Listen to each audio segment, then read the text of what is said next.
Patrick Hutzel from intensivecarehotline.com with another quick tip for families in intensive care. So today's tip is basically a sequel from yesterday's video where I was answering a question from one of our members.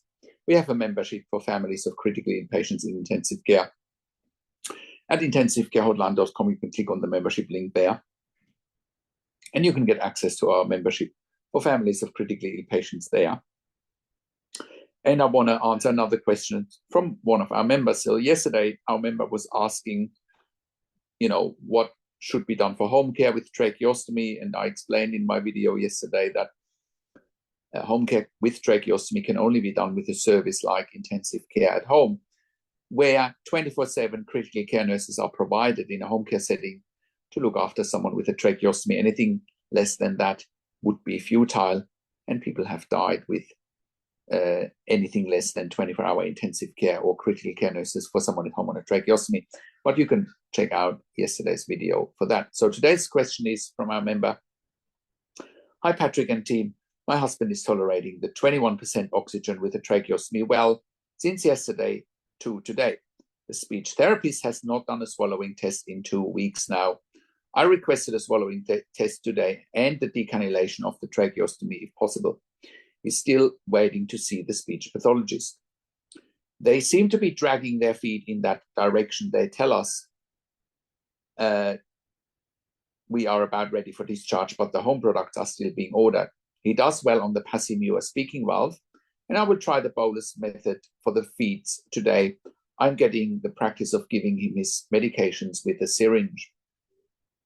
And in yesterday's video, I also talked about that one of the dietitians told our member that her husband can't have bolus feeds via the nasogastric tube, which is nonsense. Of course, someone can have bolus feeds via the nasogastric tube as well. Anyway, here is my response.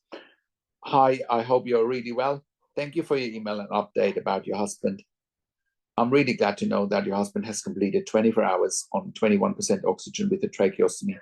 21% of oxygen is room air. So the air that you and I are breathing is 21% of oxygen.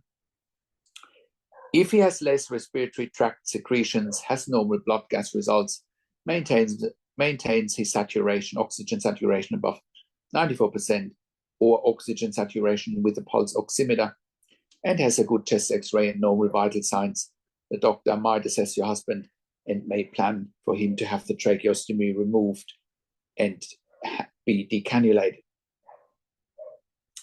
Have the doctor and the respiratory therapist assess your husband's breathing condition. What were their comments and plans? You can ask them about their assessment and their plans for your husband, and ask if your husband is ready for decannulation or tracheostomy removal. For successful tracheostomy removal or decannulation, Charles must have, or your husband must have, a strong cough that he can expel or spit out, or can swallow his saliva or secretions. He must tolerate more than 24 hours or more off from the ventilator, which your husband has completed already. Stable and good blood gas results, normal vital signs, no breathing difficulties, good oxygen saturation, and like I said, the pulse oximetry over 94% and above. Present swallow reflex, so he will not aspirate on his saliva, secretions, food, etc. No chest infections. He must have a good chest x-ray. Successfully tolerates the speaking valve for at least 12 hours or more, and it must be evaluated or assessed by the doctor, pulmonologist, respiratory therapist, speech therapist, etc. Here are some links to other articles and videos that I've done over the years. Number 1, when can a tracheostomy be removed? There's an article and a video step by step. Another article is tracheostomy removal criteria. When can a tracheostomy be removed? Another article is what other signs my dad in ICU can have the tracheostomy removed, decannulation. And another one is about nasogastric tubes. And another one is about PEG tubes. So I put all the links below this video. I hope that explains for anyone watching this, never go home with a tracheostomy without 24-hour intensive care nursing. When someone has a tracheostomy, a tracheostomy is an artificial airway, and it cannot be managed with lay people, cannot be managed with family members only, cannot be managed with, lay people, even nurses without emergency or intensive care experience, right? When you go to our sister site, intensivecare@home.com, there's a section, mechanical home ventilation guidelines, right? And at the mechanical home ventilation guidelines, which are evidence-based, it says that only intensive care or critical care nurses with a minimum of 2 years critical care nursing experience can look after tracheostomies or ventilators at home. It's an absolute must. Anything less than that, and people can die. And the goal of an ICU is to keep their beds empty. Intensive care at home helps to keep those beds empty. With intensive care at home, currently we are operating all around Australia, in all major capital cities, as well as in all regional and rural areas.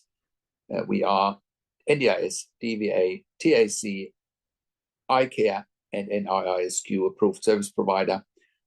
And we employ hundreds of years of critical care nursing experience in the community. So have a look at intensivecare@home.com. Now, if you want to become part of our membership here at intensivecarehotline.com, our membership for families of critically ill patients in intensive care is open.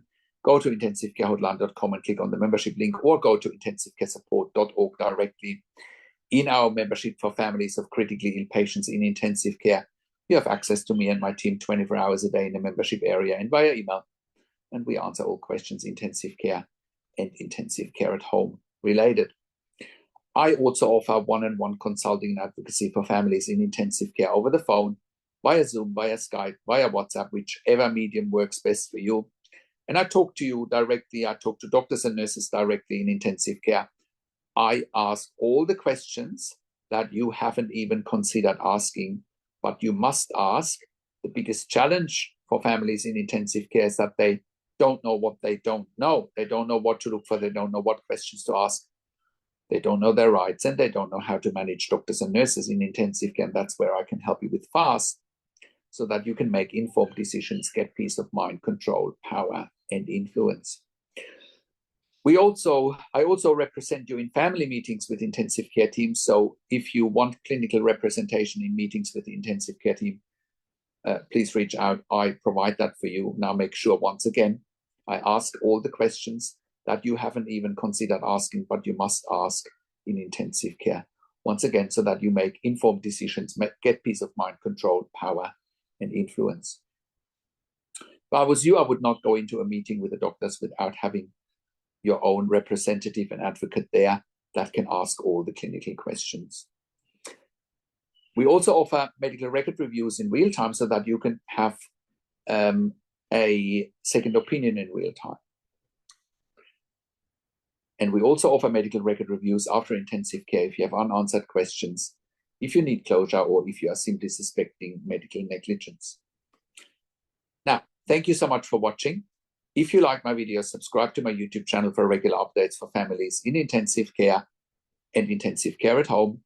Click the like button, click the notification bell, share the video with your friends and families, and comment below what you want to see next or what questions and insights you have from this video.